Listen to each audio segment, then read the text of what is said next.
விஜய் அவர்கள் வந்து தஞ்சாவூர் பொதுக்கூட்டம் போயிருந்தாரு. தொண்டர்கள் கூட்டம் வந்து அலை மோதி வந்திருந்தாங்க. இதை பற்றி நீங்கள் உங்கள் கருத்து நீங்கள் எப்படி பார்க்குறீங்க? ரசிகர்களுக்கும் தொண்டர்களுக்கும் வித்தியாசம் இருக்கு. ரசிகர்கள் வேற, தொண்டர்கள் வேற. விஜய்க்கு வந்தவங்க பூராமே ரசிகர்கள் தானே தவிர யாருமே தொண்டர்கள் கிடையாது. தொண்டர்கள் எப்படி இருக்கணும்னாக்கா எங்கள் நாம் தமிழர் பிள்ளைகளை பார்த்து தான் அவங்க கண்டிப்பாக தெரிஞ்சுக்கணும். ஒன்றுமே கிடையாது. நம்ம திருச்சி மாநாட்டில் 1000 பேர் வராங்க, 2000 பேர் வராங்க அப்படின்னு தான் சொல்லிட்டு இருந்தாங்க. ஆனால் கிட்டத்தட்ட 5 லட்சம் பேர் வந்திருக்காங்கன்னு சொல்லிட்டு ஊடகவியல் சொல்கிறாங்க. அதாவது காவல்துறை ஊழியர்கள் அவங்களே எடுத்து சொல்லியிருக்கிறாங்க.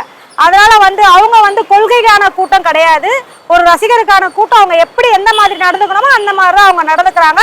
இது ஒரு பெரிய விஷயமே கிடையாது. இவங்க ஒரு தொண்டடா இல்லை அவர் ஒரு கட்சி தலைவரா ஒழுங்கான ஒரு முறையில் செயல்பாடா அவங்க இருந்திருந்தாங்கனாக்கா ஈரோட்டில் அவ்வளோ பெரிய சம்பவம் நடந்திருக்காது.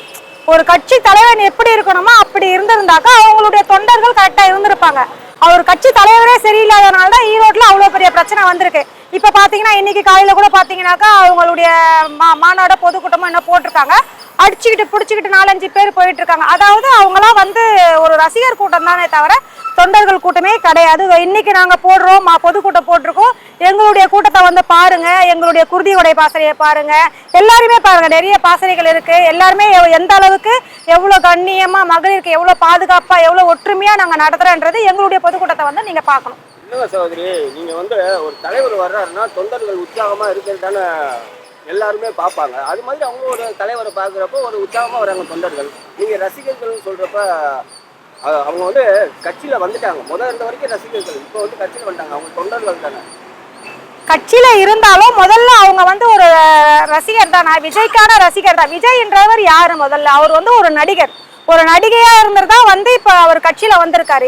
யாருமே சரி இப்ப ஒண்ணுமே கிடையாதுண்ணா. இப்ப நாம ஒரு கட்சி ஆரம்பிக்கலாம். இப்ப நம்மள சார்ந்து ஒரு பொதுவான மக்கள் வருமா? இல்ல அண்ணன் சீமான் கூட ஒரு 15 வருஷத்துக்கு முன்னாடி கட்சி ஆரம்பிச்சாரு. அவரும் சினி துறையில இருந்து தான் வந்திருக்காங்க. ஆனா அவர் பின்னாடி யாருமே வரல. நாங்க எங்களுடைய அண்ணன் எங்களை பேசி பேசி பேசி பழகி தான் நாங்க அண்ணன் முன்னாடி இப்ப இவ்வளவு பேர் வந்திருக்கோம். அவர் ஒரு கட்சி சார்ந்து நீங்க தயவு செய்து யாருமே சொல்லாதீங்க. அவர் ஒரு சினிமா துறையை சார்ந்துதான் வந்ததுனாலதான் அவருடைய ரசிகர் கூட்டமா தான் இங்க எதிர்பார்க்கிறோமே தவிர நாங்க மற்றபடி கட்சியுடைய தொண்டர்கள் யாருமே கிடையாது. இப்ப ஒரு விஷயம் மட்டும் நான் சொல்லிடுறேன். கட்சியில இருந்து இந்த கட்சியில இருந்து இந்த கட்சிக்கு விஜய் கட்சி ஆரம்பிச்சிருக்காருன்னு சொல்லிட்டு பெரிய பெரிய பெரிய முக்கியமானவங்க போயிருக்காங்க. அது அவங்களுடைய விருப்பம், அதை நம்ம பேச தேவையில்ல. அதை சார்ந்து கட்சியினுடைய ரசிகரை தவிர வேற யார் அதுல தொண்டர்கள்?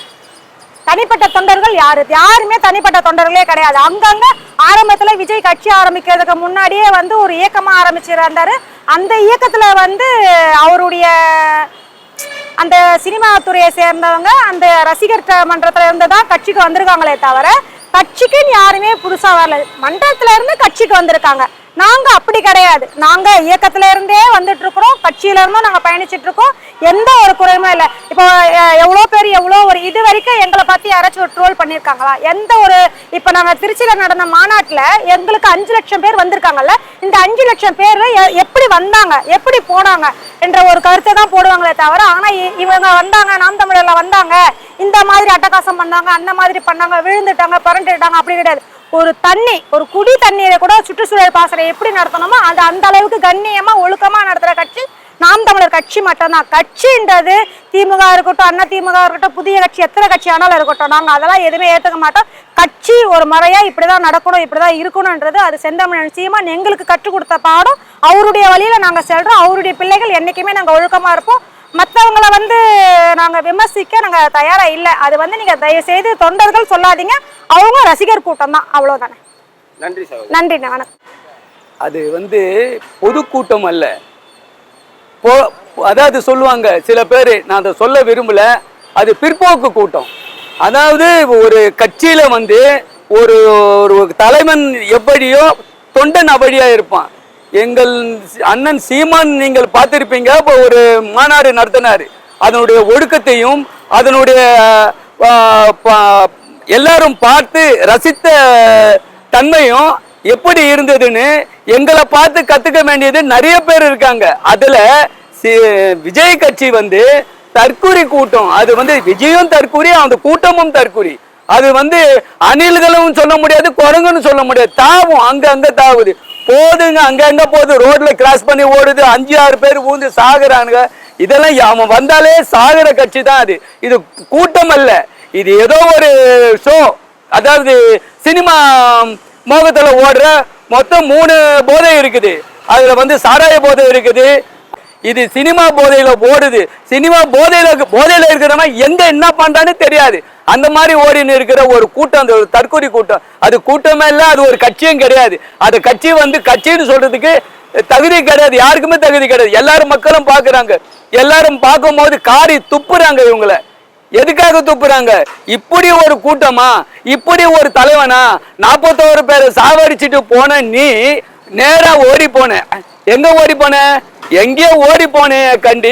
மக்கள் திரும்பி பார்க்க கூட நேரம் இல்லாம நீ பாட்டு ஓடி நிக்கிற.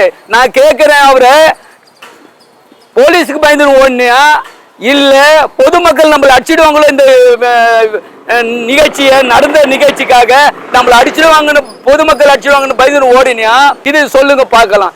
அப்படி இருக்கிற நீ கூட்டம், நீ ஒரு தலைவனா? நீ ஒரு தலைவனுக்கு தகுதி இல்லாத ஒரு தற்கொலை. நீ இந்த தற்கொலையால அந்த தஞ்சாவூர்ல நடந்த ஒரு கூட்டம் அது எப்படி நடந்திருக்குதுன்னு பொதுமக்கள் பார்த்து காரி துப்பிக்கின்னு இருக்கிறாங்க. அது மட்டுமல்ல, எங்க கட்சி நாம் தமிழர் கட்சியை பார்த்து இவங்க எல்லாம் திருந்தி என் பின்னாடி வாங்க.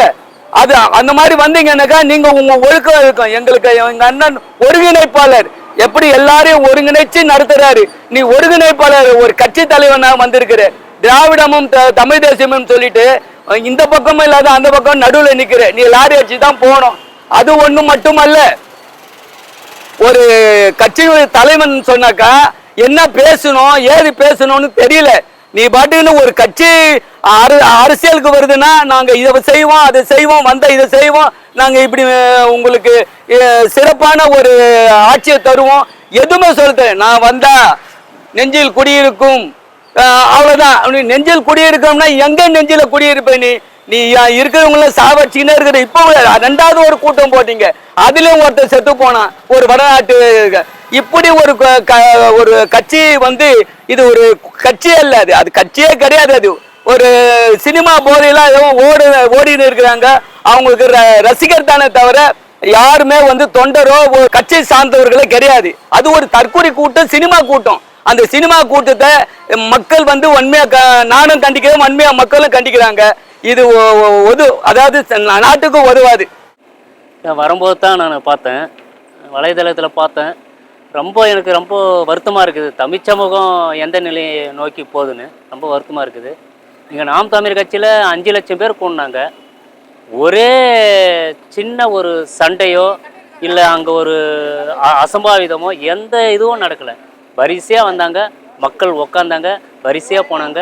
கடைசி நேரத்தில் மக்களே நாற்காலியை எடுத்து வச்சாங்க, இருக்கிற அந்த தண்ணீர் பாட்டெல்லாம் எடுத்து குப்பை தொட்டியில் போட்டாங்க. இதுதான் ஒரு ஒழுக்கம். இந்த ஒழுக்கம் எந்த கட்சியிலும் இல்லை. ஆனால் இவங்க பாவம் விஜய் ரசிகருங்க இந்த சினிமாவுக்கு டிக்கெட் எடுக்கிற மாதிரியே போய் முண்டி அடிச்சிக்கின்னு காலை பிடிச்சி இழுத்து கையை பிடிச்சி இழுத்து ஓடுறதும், தடிக்க வீறுறதும், செருப்பு ஒரு பக்கம், துணி ஒரு பக்கம், ஆடை ஒரு பக்கம் கிழிஞ்சு போகிறதும் ரொம்ப வருத்தமாக இருக்குது. என் தமிழ் சமூகம் இன்னமும் அவ்வளோ மனநிலை இருக்கிறாங்களான்னு ரொம்ப தலைவனை பார்க்க தொண்டர்கள் ஆர்வமாக இருக்குல்ல இல்லையா? அதாவது தலைவன் எவ்வையோ அவ்வழிதான் தொண்டர்கள். தலைவன் வந்துட்டு இப்போ ஒரு எடுத்துக்காட்டுக்கு சொன்னாங்க, நல்லக்கண்ணு ஐயா மரணத்துக்கு ஒரு மாபெரும் தலைவர் நல்லக்கண்ணு. அந்த நல்லக்கண்ணு ஐயா மரணத்துக்கு வந்து போதையில் தள்ளாடி நிற்கிறாப்புல சுற்றி வாசனை அடிக்குதுன்றாங்க. அப்போ ஒரு தலைவனே இப்படி பண்ணாக்கா தொண்டர்கள் எப்படி இருப்பாங்க? ஒரு நெறிமுறை படத்தை தேவையில்லையா, அறிவுரை படத்தை தேவையில்லையா, புத்தகம் வாசிக்க சொல்லணும். இப்படி இளைஞர்களை முதல்ல இளைஞர்களை அரசியலை கற்றுக் கொடுத்தோம். நீ மக்களை வாங்கி நாட்டு ஆளுறதுக்கு தகுதியே இல்லை அண்ணன் விஜய் அவர்களுக்கு. ஆனால் நடிகராக நான் ரொம்ப பிடிக்கும், நான் தீவிர விஜய் ரசிகன். அரசியலில் சாதாரண 5ஆம் கிளாஸ் வகுப்பு இருக்கிற அறிவு கூட அண்ணனுக்கு இல்லைன்னு நான் கருது. நீங்கள் வந்து சொல்கிறத பார்த்தோம்னா ஒரு ரசிகை மனப்பான்மை தான் இருக்குன்றீங்களே, தொண்டர் ஆகலைன்றீங்களே. ஆனால் நீங்கள் செம்மறி ஆடு வெள்ளாடு எப்படின்னா பார்த்துக்கிறீங்களா? அந்த செம்மறி ஆடு வெள்ளாடு கூட ஒழுக்கமாக நேராக போகும்.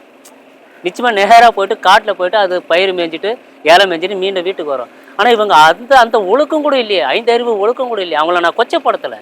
இந்த மனநிலை இந்த சமூகத்தை வச்சிருக்கிறாங்க இந்த திராவிட அரசு. இவங்க இந்த அளவுக்கு மடத்தனமாக மூடத்தனமாக இருக்கிறதுக்கு யார் காரணம்? அரசியல் படுத்தாமல், சமூக சீர்திருத்தம் செய்யாமல், வெறியும் சினிமாவை வெளிப்படுத்தி சின்ன திரைய மக்களை போதையாக்கி, மதுக்கடையில் இளைஞர்களை போதையாக்கி என் சமூகத்தை சீரழிச்சது மட்டும்தான் இந்த திராவிட கட்சி செய்திருக்குது. வேறு என்ன செய்திருக்குது? இருக்கிற 1000 மலையை அழிச்சிட்டானுங்க. இதை விட வேறு ஒன்றுமே இல்லை.